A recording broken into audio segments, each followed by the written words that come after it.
You boys be quiet down there! Welcome back to PC-88 Paradise, the series where we take a close look at classic games for the NEC PC-88, the most popular Japanese PC series of the 1980s.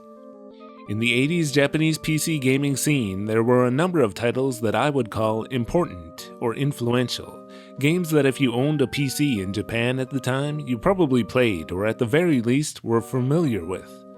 But there's one title from 1985 that dwarfs them all. This was the game that transformed Nihon Falcom from a small computer shop with employees who made games in their spare time to the powerhouse of the Japanese PC gaming industry. This was the must-have PC game in Japan in the mid-80s. This was the killer app, and though there is some disagreement, according to some accounts, even today it remains the best-selling Japanese PC game of all time. So this time on PC-88 Paradise, we're finally doing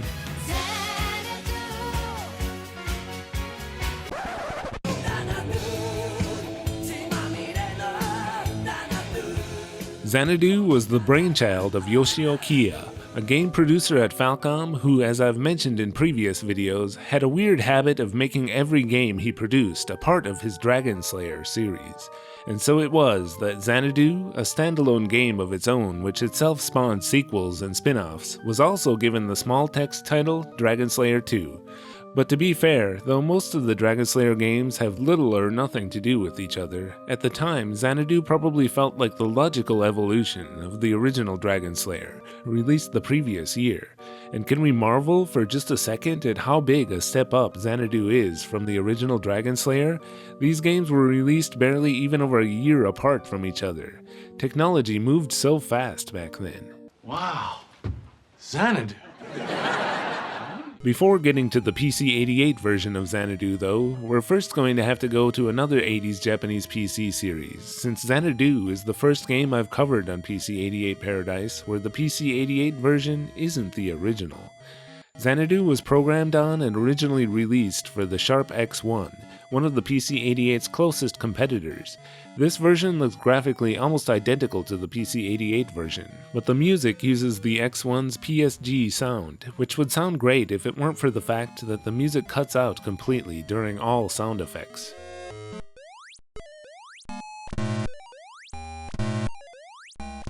Another unique thing about the X1 version is that it was the only version also released on cassette tape, in addition to the standard floppy disk version. Kiya and his team did their best to deliver the exact same game, even for the many X1 users who didn't have floppy drives. But unfortunately, there was one major limitation. According to Japanese Wikipedia, the tape version took about 40 minutes when saving or loading your game.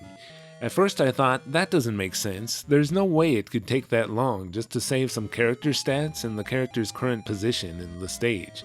But this will actually make sense later when I explain how Xanadu works. But I'm mainly concerned with the PC-88 version of Xanadu, released soon after. Though it may seem arbitrary that I'm focusing on the PC-88 version just because this is PC-88 Paradise, I think it's arguable that the PC-88 version was the most culturally important release. More people played it than the X1 version, and in fact, some of the later releases of the game for Windows are actually emulated versions of the PC-88 game. And in case this all wasn't confusing enough already, we need to also be specific about which PC-88 version we're talking about, since Xanadu was released on the PC-88 no less than 4 times. The first version is the only one that runs on the 2 oldest PC-88 models, and requires the system to be set to the old V1 graphics mode, or else it'll look like this. The music in this one is also limited to beep sound. But immediately a superior V2 version was also released. In addition to using the newer V2 graphics mode, this one also supports FM sound. Additionally, this V2 version got 2 updates. This one apparently just has a few bug fixes and minor changes, and the final PC-88 version has new character graphics for the shops. This change was made after it came to light that most of the original graphics were copied from the manual of Ultima 3 Exodus. Yeah, international copyrights were not enforced very strictly in the fledgling Japanese PC gaming industry, and it's a shame that they chose to cut corners this way when creating the original version of the game. Anyway, today we're going to be playing this version, which is the last release that has the plagiarized Ultima 3 graphics. The version with the new graphics is a bit less common, and thus the plagiarized graphics are what most Xanadu players became accustomed to. And the other reason I'm not playing this one is because it doesn't work. Yeah, when you collect old PC games, non-working floppies are a constant issue you just have to deal with. So let's open this one. Oh, come on, there's no manual? Ah, fine. The manual is quite a thick tome since it's a complicated game. The story here is quite simple though. Your mission is to defeat the fire-breathing King Dragon, which appears once every few thousand years and can only be slain with the Dragonslayer, the best sword in the game in almost every entry in the Dragonslayer series. But the only clues to the sword's whereabouts are hidden within the sacred crowns of the fairy kings. These are what you'll need to seek out first in your adventure. This long monster manual was made entirely by Tsuneyuki Miyamoto, the guy who I talk so much about in my Azteca video. In the back, there's a section titled Advice for Beginners, hints for those who just can't seem to progress from the beginning. This section needs to be cut open with a scissors if you want to see what's inside, and mine is still sealed. Let's take a look inside via the magic of the internet. There's some advice regarding how to create a character and a map of the first level. The advice here is decent, but it's pretty vaguely worded. Players are going to need a lot more help than this. Anyway, let's go back to my working copy of the game and take out the 2 floppy disks. We'll make sure the PC-88's clock speed is set to 4 MHz. Since this is an old game and in 8 MHz mode, it will run too fast. First, we're actually going to boot disk B of the game in order to create a user disk.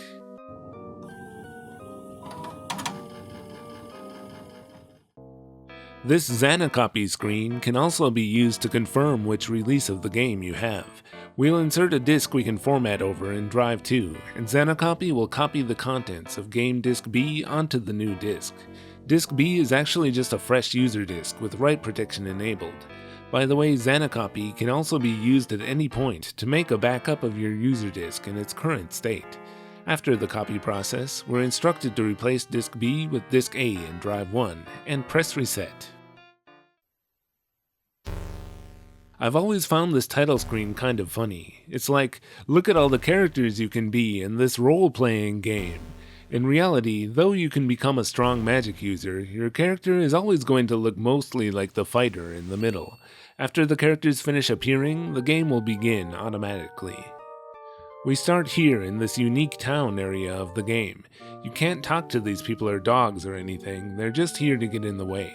We first visit the king's castle to give our character a name. There are a number of Easter egg names you can enter here for various effects, but we'll just enter a regular name and the king will give us our initial set of equipment. The other buildings in the town allow you to spend your gold to increase any character stats you choose. This is how you create a character. You will also notice that all the text in Xanadu is in simple English, not Japanese. This was easy enough for Japanese players to understand and added to the unique mood of the game. Plus it meant the game didn't require a kanji ROM for Japanese text. There are some high walls on the edges of town, and I'm very curious to see what they're hiding, but there's no way to get up there, and our only choice is to literally go fall down a hole, ensuring that we'll never be returning to town again. This is such an odd way to begin the game. There are a number of passageways and ladders on the way down, but they almost all lead nowhere. I guess they were trying to make the player feel like they're entering a vast labyrinth. But this just goes so much against modern gaming sensibilities. What the hell is going on? Where do I go? Is this the way to the game? But if you keep falling down and searching around, you'll eventually find the only way forward, the first cave, which serves as the entrance to level 1. After passing through, again there's no way back, and you're finally in the game. Xanadu is sort of a side-view dungeon crawler with battle encounters that take place from an overhead perspective. The battles use a bump attack type system, a bit more advanced than the one found in Dragonslayer 1, but not as advanced as the one in Ys. Enemies leave behind treasure chests, and for some reason I love the feeling of walking into a chest in order to open it. You also have unlimited magic, and you begin with a simple projectile spell called Needle. Its trajectory can even be controlled after release by holding down the magic button.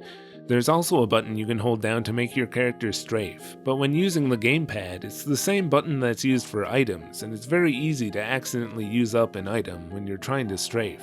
Luckily, I found that strafing, while useful, isn't essential to playing the game well. Advanced functions require you to use the keyboard. Escape pauses, S shows your status, E opens the equipment menu, and I shows your items.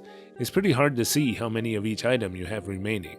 Each item has a letter assigned to it which you can only see in the equipment menu, and on the item screen, the remaining numbers of each item are arranged in the same letter order, like so.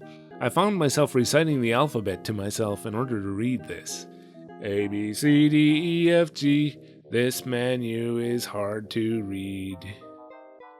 In the main side view stage maps, there are also shops to enter, as well as overhead view dungeons, which the game calls towers.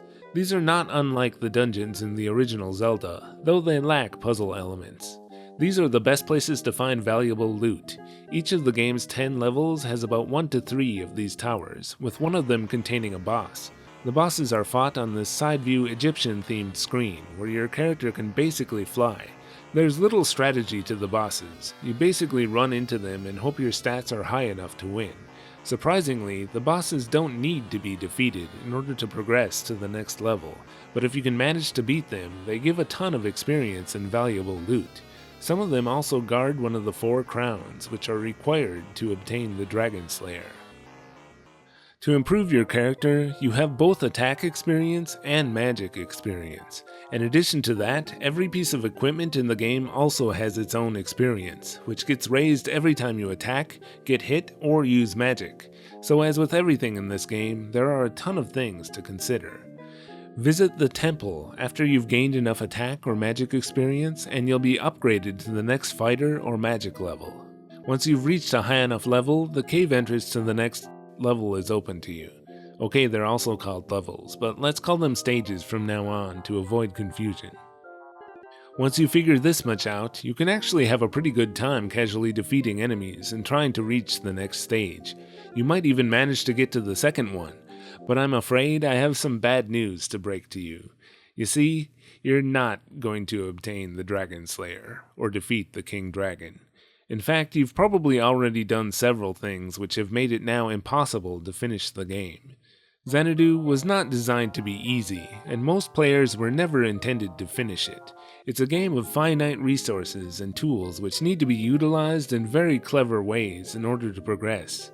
Even when not moving, your character is constantly eating food, which you'll need to either obtain from enemies or purchase from the food shop with your precious gold. When you've got no food left, your HP will start draining, and the BGM will play out of tune.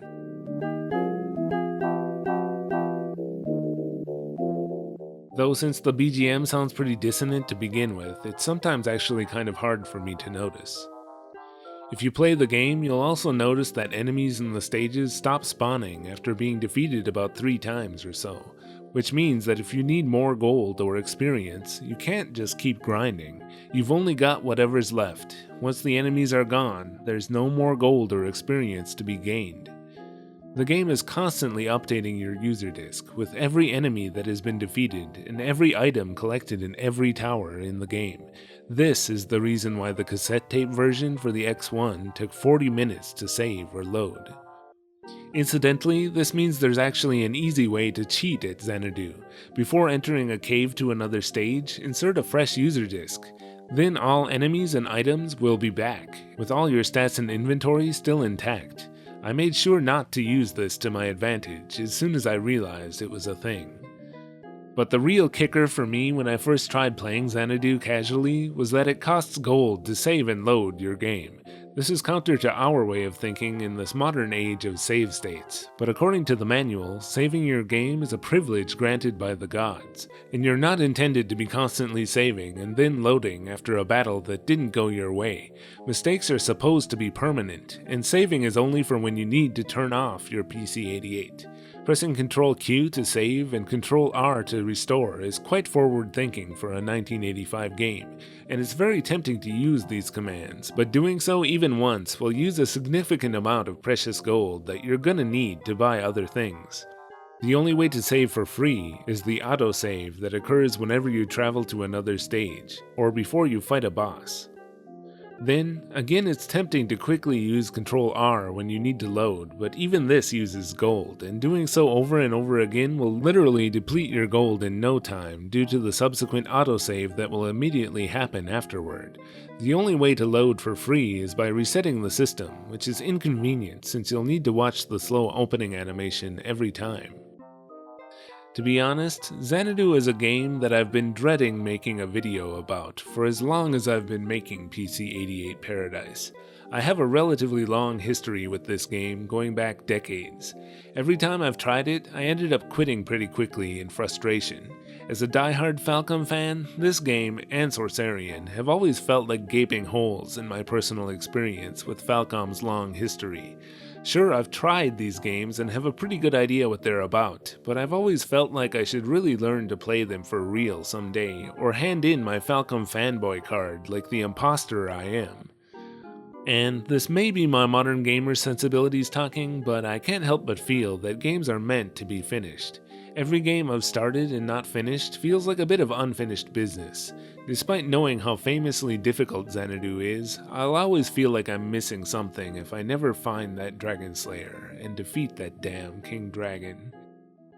So a few months ago, I set off on a long and often frustrating journey to finally make things right. At first I tried this well-known walkthrough that's been available online for decades. It helped a little, but proved still not enough for me. Then I found this full playthrough on YouTube. I highly recommend Daisuke Kunimitsu's channel if you need help getting through any of these old Japanese PC games. He is amazingly good at Xanadu and video games in general.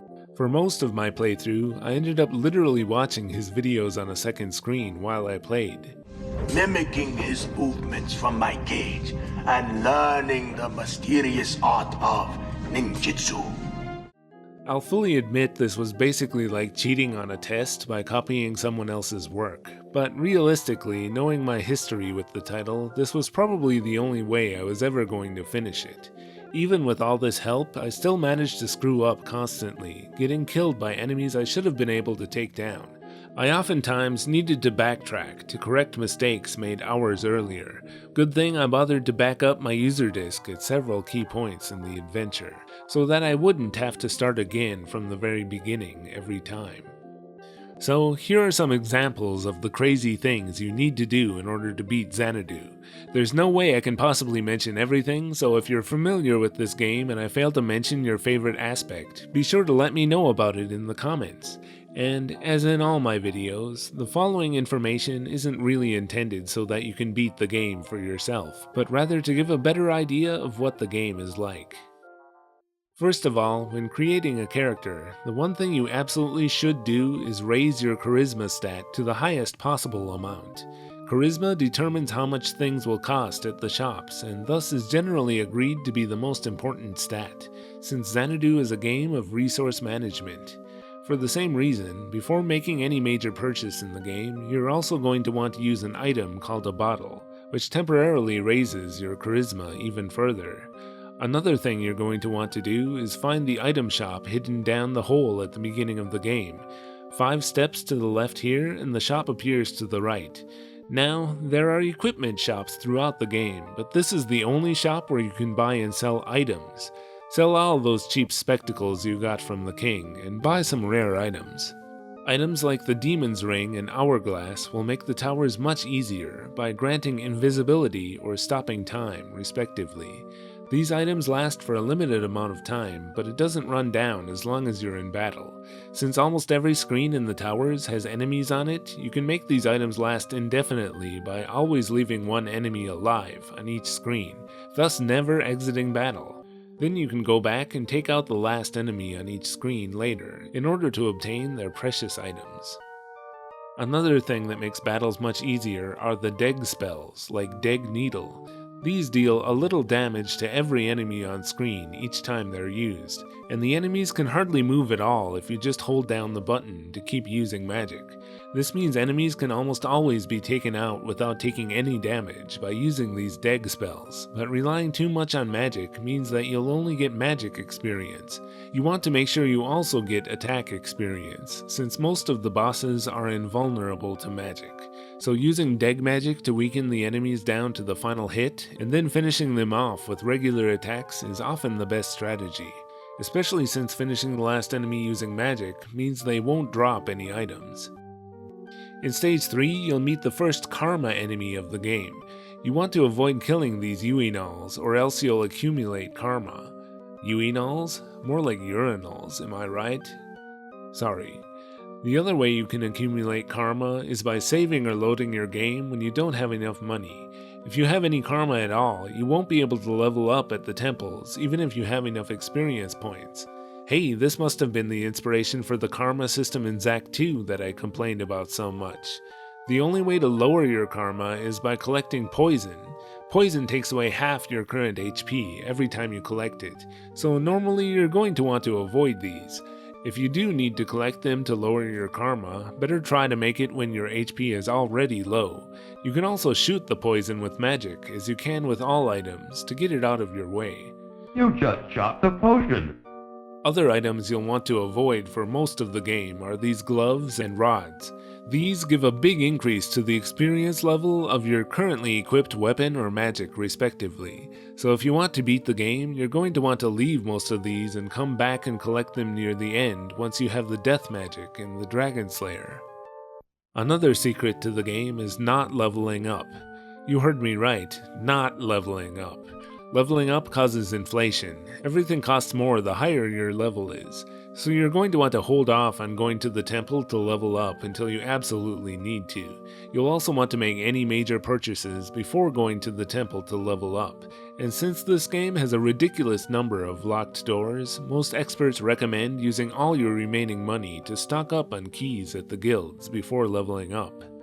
Another reason not to level up is that high-level characters eat a lot of food, and the amount you'll have to spend to feed your character can get pretty high.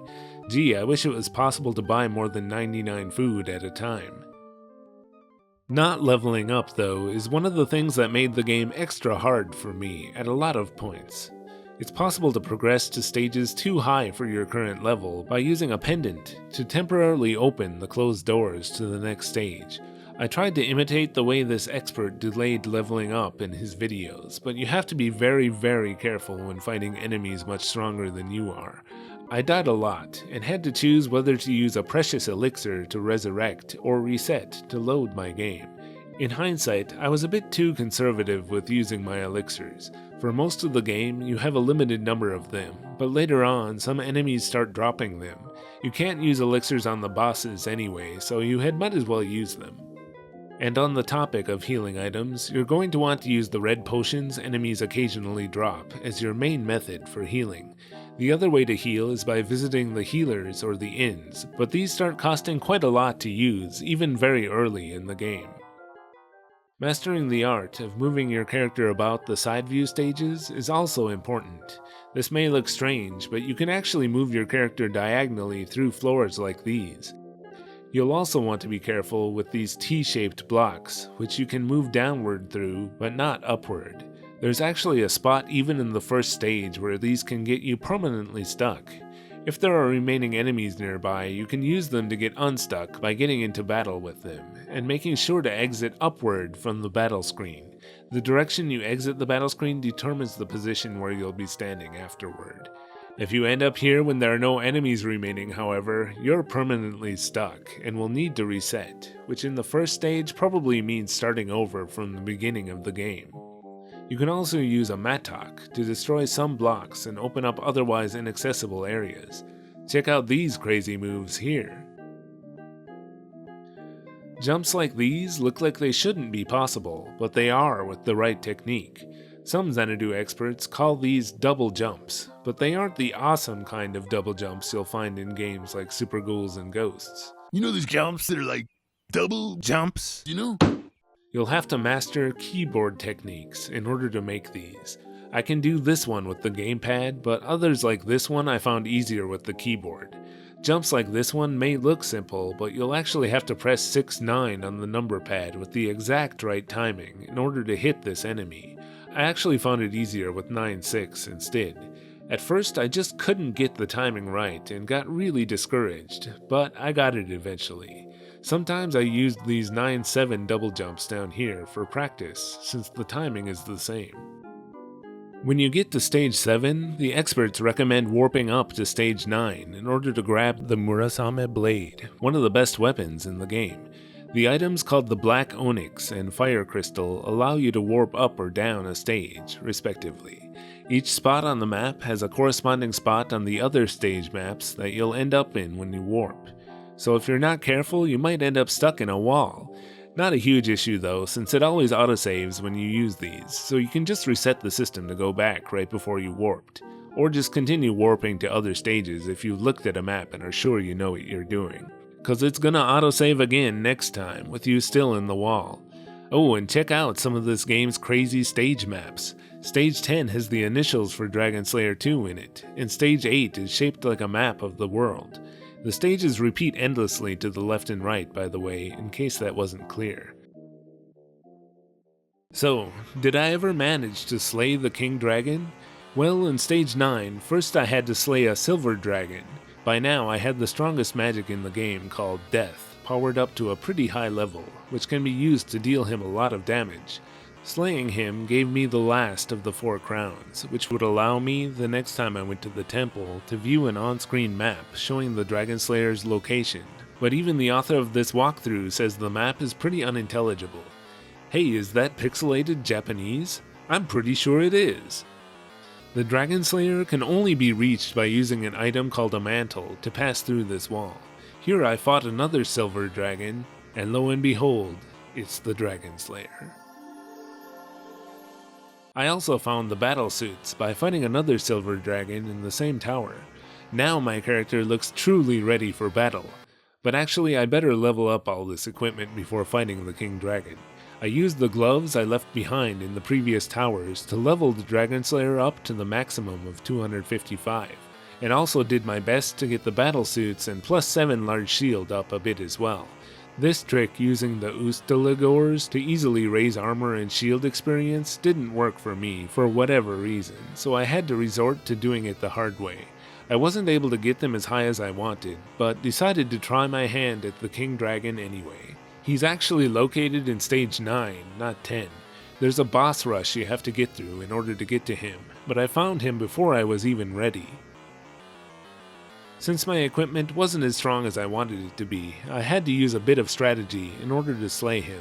You want to attack from above, preferably while he's shooting fire. I was close but couldn't quite do it, until I managed to find a nice position that allowed me to keep hitting him in the face while he kept stupidly spitting fire at the ground. That's it. After all these years, I've slain the King Dragon. The ending has the only Japanese text in the game. Some say it's a quote from Rasputin, while others claim it's a Bible verse.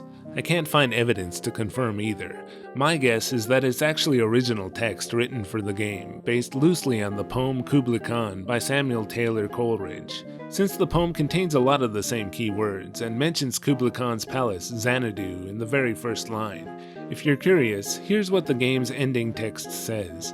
I'm no good at translating this biblical-style old Japanese, so here's a slightly cleaned up Google translation. Then the game just goes to a version of the title screen without the characters, and plays a little tune until you turn off the system. It seems kind of wasteful to have new BGM here, considering that for most of the game you'll be hearing the exact same version of the Xanadu theme repeating endlessly.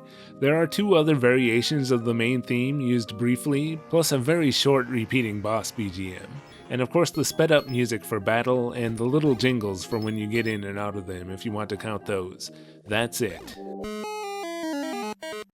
Xanadu was Falcom's first game to have actual BGM playing throughout. The Xanadu theme is a classic for sure, but I'd argue this isn't yet the game that set Falcom on the road to becoming a company known for their music. It doesn't even have that distinctive Falcom FM sound yet. That would happen a little later. Xanadu was followed up with Xanadu Scenario II the next year, an expansion pack that required the original Xanadu discs to be played. This one is known for having the very first game soundtrack Yuzo Koshiro ever worked on. That's good. It's also said to be even harder than the original Xanadu. Some even say it's broken. That's bad. If possible, I hope to make a separate video dedicated to this one too someday. A true sequel to Xanadu was at one point being planned. When I visited the temporary Falcom Museum in 2017, I shot footage of concept material for a cancelled game from the late 80s, titled simply Xanadu II. According to the text here, the game would have taken place in the distant future after Xanadu, where humans have forgotten about electricity and returned to nature. You would play a character named Rickle and answer yes or no questions throughout the game, which would change your character's personality as well as the trajectory of the story. It's disappointing that this game never got beyond the planning stages, cause it would have been really interesting to see a true sequel to Xanadu released in the late 80s that had actual characters and a story. But let's go back to some Xanadu games that actually got released. As for the ports of the original Xanadu, we've already covered the original Sharp X1 version. There was also a version for one of the PC-88's cousins, the NEC PC-8001. Specifically one of the later models in that series, the PC-8001 Mark II SR. The 8001 was a separate, less successful line of hardware. This version of Xanadu won't run on PC-88, but according to Japanese Wikipedia, the hardware is so similar that Yoshio Kiya came into the office on a weekend and ported the game from the PC-88 version in a day. The other version to be released simultaneously with those was for the PC-98. The PC-98s available in 1985 were actually a little behind the PC-88 in sound capabilities, and no models had built-in FM sound yet, so this version was only made to support beep sound. This version also reportedly has speed and timing issues regardless of what model you play it on. A little over a month later, in early 1986, they also released a port for the Fujitsu FM7, the PC-88's other close competitor. This one has a slightly different HUD on the right side of the screen, and apparently some small changes to the game balance. Also, due to hardware limitations, the character keeps moving even after you release the keys. The double jumps, however, were made easier to perform. The MSX2 version didn't come out until over a year later. The graphics had to be simplified, and like the X1 version, the music cuts out during all the sound effects. Counterintuitively, the superior MSX version was actually for the MSX1. It was released later the same year on a cartridge with battery backup. The changes are far too many to list, but overall it's a much more fun and smooth experience than the MSX2 version, and maybe actually the best version of the game yet. Most importantly, it has a lot more music than the original, some of it composed by Yuzo Koshiro. It's kind of strange though that the Xanadu theme seems to be absent. That's all the classic versions of Xanadu. Now we get into some of the later remakes. In the mid-90s, Falcom decided it was time to revive Xanadu on the PC-98. As you can see, this is much easier on the eyes, and also on the ears, as it has great sounding stereo FM music.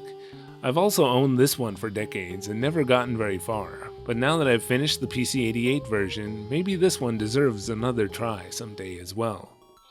There was also Revival Xanadu II Remix, featuring brand new stages different from those of Xanadu Scenario 2. It also included an easy version of the first Revival Xanadu. There's a version of Xanadu on Falcom Classics for the Sega Saturn. This one is based heavily on Revival Xanadu for the PC-98, and even has the same graphics in the shops. This is probably the smoothest version of Xanadu ever released. In 1998, a company called Unbalance released a version of Xanadu for Windows, sometimes known as the Memorial Games Edition. This one is reportedly just a bad port of Revival Xanadu from PC-98. Even the music is recordings from the PC-98's FM soundboard. All later releases of Xanadu for Windows are emulated versions of the PC-88 or other classic PC versions. And, to be extra thorough, there was also a version of Xanadu for Japanese flip phones in 2006. Lastly, I feel like I had better also acknowledge the legacy of the Xanadu name. Faxanadu was originally intended to be some sort of alternate take on Xanadu by Hudson Soft, but became a completely different game at some point in the process. The name, though, was kept, and is literally short for Famicom Xanadu. We'll never have any peace until we drive them off Faxanadu once and for all. Falcom themselves made a game called The Legend of Xanadu for the PC Engine in 1994. This one at least features the original Xanadu theme in the opening sequence, and the past events described here might be referring to the original Xanadu.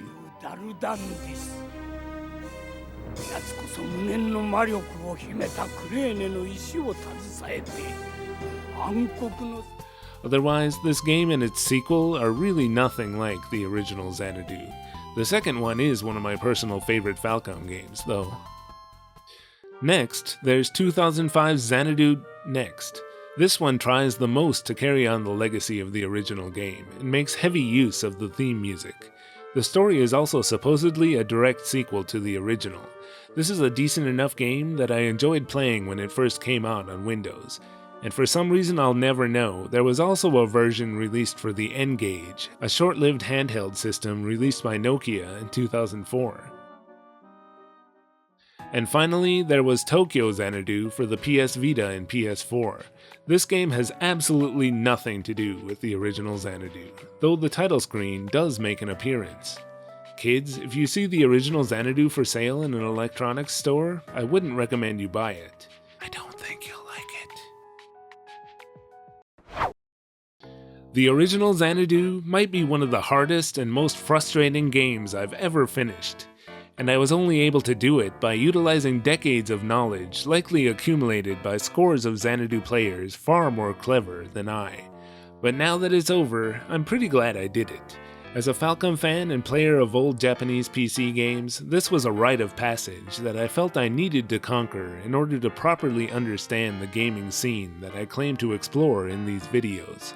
Though many of the RPG elements in Xanadu probably originated from Western PC or pen and paper RPGs, it's likely thanks to Xanadu that many of these elements were copied by other games in Japan, especially on the PC. Though I must also point out that Xanadu has plenty of not so great ideas that thankfully didn't go on to become mainstays of JRPGs or action RPGs in general. If nothing else, Xanadu is easily one of the most talked about Japanese PC games of all time. It seems strange now to think that so many people actually bought and played such a brutally difficult game. I'm sure most of them never finished it, or even got very far for that matter, but I can also see why a certain breed of gamers became obsessed with conquering it. Taking even experts like this guy nearly 17 hours to complete, the amount of depth here is pretty ridiculous for 1985. It's truly a game that takes only a moment to learn, but a lifetime to master. Well, maybe not a lifetime, but the better part of a decade at least.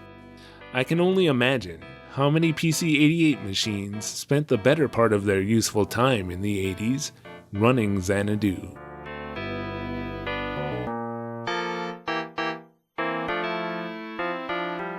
Thanks for watching this episode of PC-88 Paradise. Time for me to go play Ys 10. But before going, I want to give my thanks to these Patreon and YouTube members for their extremely generous support. And thank you all so much for sticking with me in this lengthy video to the end. This has been Mr. Jenks, and I'll see you in a hopefully shorter video next time.